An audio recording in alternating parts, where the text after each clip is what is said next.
السلام علیکم ورحمۃ اللہ وبرکاتہ۔ کیسے ہیں آپ؟ سب ٹھیک ہیں؟ دوستوں، انسان کی فطرت ہے نا کہ وہ دنیا میں دوست بناتا ہے۔ ظاہر ہے اکیلا تو نہیں رہ سکتا، تعلقات قائم کرتا ہے اور رشتوں میں سکون تلاش کرتا ہے۔ کچھ دوست ایسے ہوتے ہیں جو صرف خوشی کے وقت ساتھ دیتے ہیں، اور کچھ دوست غم کی گھڑی میں بھی کندھے سے کندھا ملا کر کھڑے رہتے ہیں۔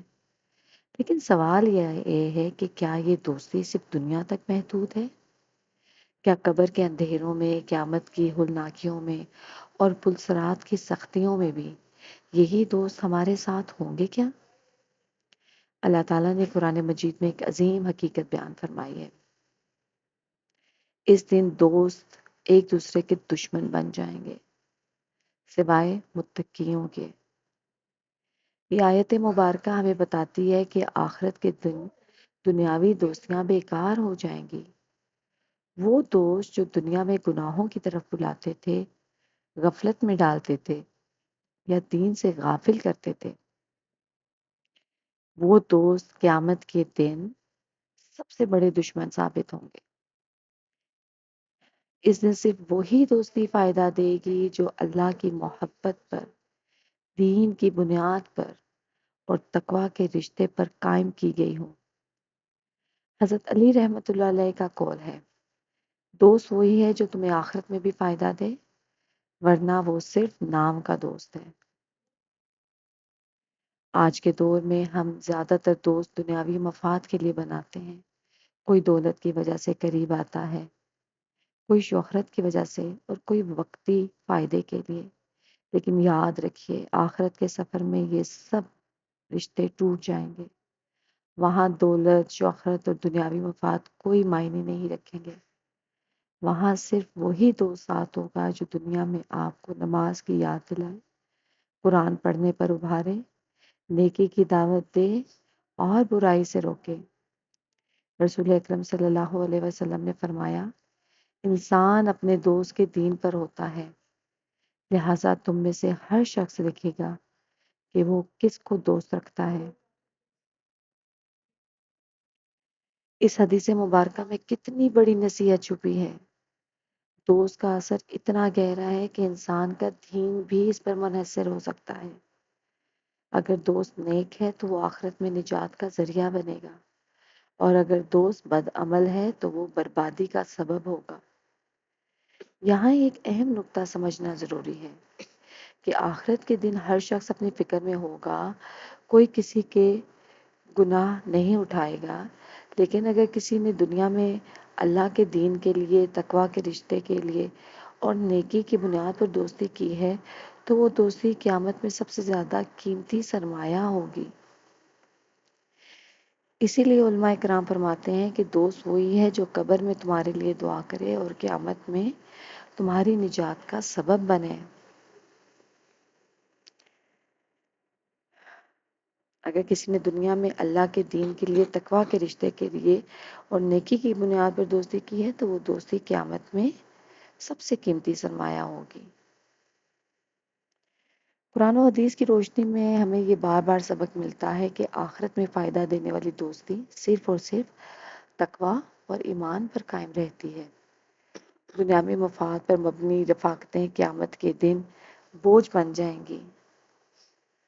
اللہ تعالیٰ سورہ فرقان میں فرماتے ہیں، اور اس دن ظالم اپنے ہاتھ کاٹے گا اور کہے گا، کاش میں نے رسول اللہ صلی اللہ علیہ وسلم کے ساتھ کوئی راستہ اختیار کیا ہوتا، ہائے افسوس، کاش میں نے فلاں کو دوست نہ بنایا ہوتا۔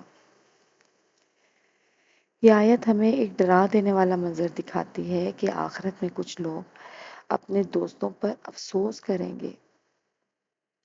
وہی دوست جنہیں وہ دنیا میں اپنا محسن اور ساتھی سمجھتے تھے، قیامت کے دن ان پر لعنت بھیجیں گے، اس لیے کہ یہی دوست انہیں قیامت کے دن دوزخ کی طرف لے جائیں گے۔ اللہ اور رسول کی اطاعت سے روکیں گے، اور دنیا کی رنگینیوں میں مصروف کر دیا تھا انہوں نے، اسی لیے اب وہ ان کو دوزخ کی طرف دھکیل رہے ہیں۔ رسول اکرم صلی اللہ علیہ وسلم نے فرمایا کہ قیامت کے دن اللہ فرمائے گا، کہاں ہیں وہ لوگ جو میری عظمت کے لیے ایک دوسرے سے محبت کرتے تھے؟ آج میں انہیں اپنے عرش کے سائے میں جگہ دوں گا، جس دن میرا سائے کے سوا کوئی سایہ نہیں ہوگا۔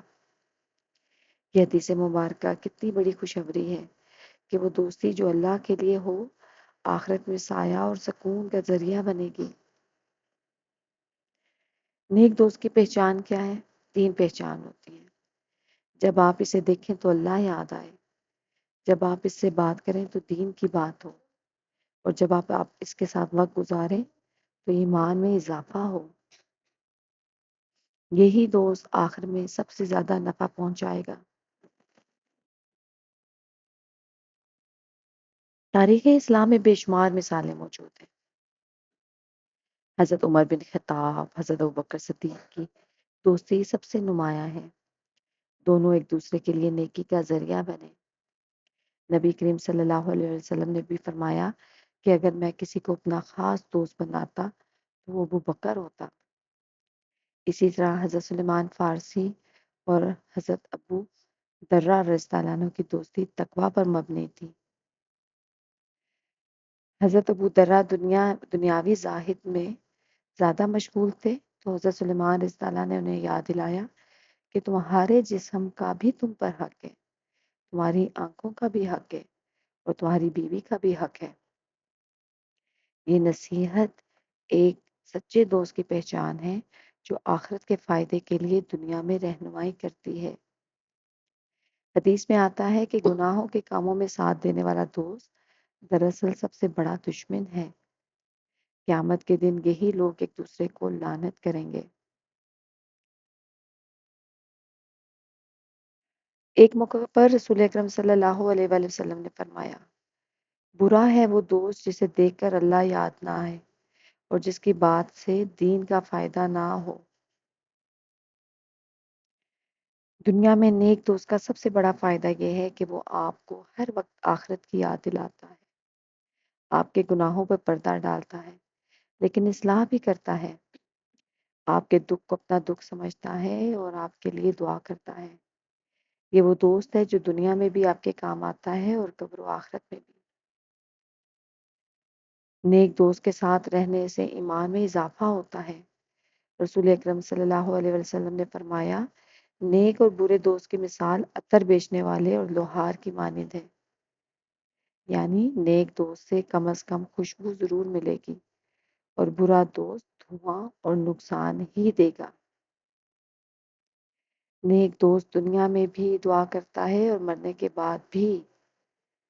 علماء فرماتے ہیں کہ مرنے کے بعد جو سب سے زیادہ بڑی دولت ہے وہ انسان کے کام آتی ہے، وہ نیک دوستوں اور کیا ہے؟ رشتہ داروں کی دعائیں ہیں۔ حدیث میں آتا ہے کہ نیک لوگ قیامت کے دن اللہ کے حضور اپنے دوستوں کے لیے سفارش کریں گے اور اللہ تعالیٰ ان کی سفارش قبول فرمائے گا۔ دنیاوی طور پر براہ راست شاید خوشیاں دیں، محفلیں آباد کریں اور وقتی لطف فراہم کریں، لیکن یاد رکھیں حقیقت میں وہ آپ کی آخرت کو برباد کر رہے ہوتے ہیں۔ برا دوست اکثر نماز سے غافل کرتا ہے، دین سے دور کرتا ہے اور گناہ کو معمولی بنا دیتا ہے۔ جیسا کہ قرآن میں آیا ہے کہ قیامت کے دن انسان کہے گا، ہائے افسوس، کاش میں نے فلاں کو دوست نہ بنایا ہوتا۔ برا دوست مرنے کے بعد آپ کے لیے کوئی دعا نہیں کرے گا، بلکہ دنیا کے کھیل میں آپ کو بھول جائے گا اور دنیا کے تماشوں میں مصروف ہو جائے گا۔ حضرت حسن بصری کے پاس ایک نوجوان آیا اور کہا، میں نے اپنے دوست کے ساتھ گناہوں کی مجلس میں بیٹھتا ہوں لیکن نماز بھی پڑھ لیتا ہوں، کیا یہ ٹھیک ہے؟ حضرت حسن بصری نے فرمایا، جس دوست کے پاس بیٹھنے سے تجھے اللہ یاد نہ آئے وہ دوست نہیں بلکہ شیطان کا جال ہے۔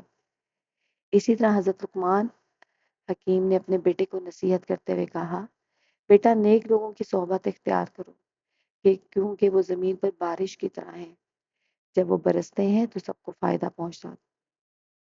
اس سے ہمیں کیا سبق ملتا ہے کہ دنیاوی عیش و عشرت کی بنیاد پر بنی ہوئی دوستیاں آخرت میں سب سے زیادہ نقصان دیں گی، اور وہ دوستیاں جو اللہ کے دین پر قائم ہوں وہ سب سے زیادہ نفع دیں گی۔ دوستوں، اگر آپ کو میری یہ ویڈیو پسند آئی ہو تو ضرور اچھے دوست بنائیں، اور ایسے دوست بنائیں کہ جو دنیا میں بھی آپ کو اللہ کے قریب کریں اور آخرت میں بھی آپ کے لیے جنت کا باعث ہوں۔ قیامت کے دن اللہ تعالیٰ فرمائے گا کہ میری محبت ان لوگوں کے لیے واجب ہے جو میری خاطر ایک دوسرے سے محبت کرتے تھے، جو میری خاطر ایک دوسرے سے ملاقات کرتے تھے، اور جو میری خاطر ایک دوسرے پر خرچ کرتے تھے۔ تصور کریں نا کہ قیامت کا میدان ہو، سورج سر نیزے پر ہو، لوگ پسینے میں ڈوبے ہوں، ایسے میں کچھ لوگ عرش کے سائے میں ہوں۔ وہ کون ہیں؟ وہی دوست جو اللہ کے لیے محبت کرتے ہیں۔ یہ منظر ہمیں سوچنے پر مجبور کرتا ہے کہ ہماری دوستیاں کس بنیاد پر ہیں، دنیا کے مفاد پر یا آخرت کی کامیابی پر۔ اللہ تعالیٰ ہمیں نیک اور صالح دوست بنائے کی توفیق عطا فرمائے، اور ہمیں ایسے ساتھیوں کے ساتھ رکھے جو دنیا میں بھی ہمارے خیر خواہ ہوں اور آخرت میں بھی ہمارے نجات دہندہ ہوں، اور ہمیں برے دوستوں اور گمراہ کرنے والے صحبت سے محفوظ رکھیں۔ آمین یا رب العالمین۔ اگر آپ کو میری ویڈیو پسند آئی ہو تو میرے چینل کو ضرور سبسکرائب کریں۔ ملتے ہیں نیکسٹ ویڈیو میں، تب تک اللہ حافظ، جزاک اللہ خیر۔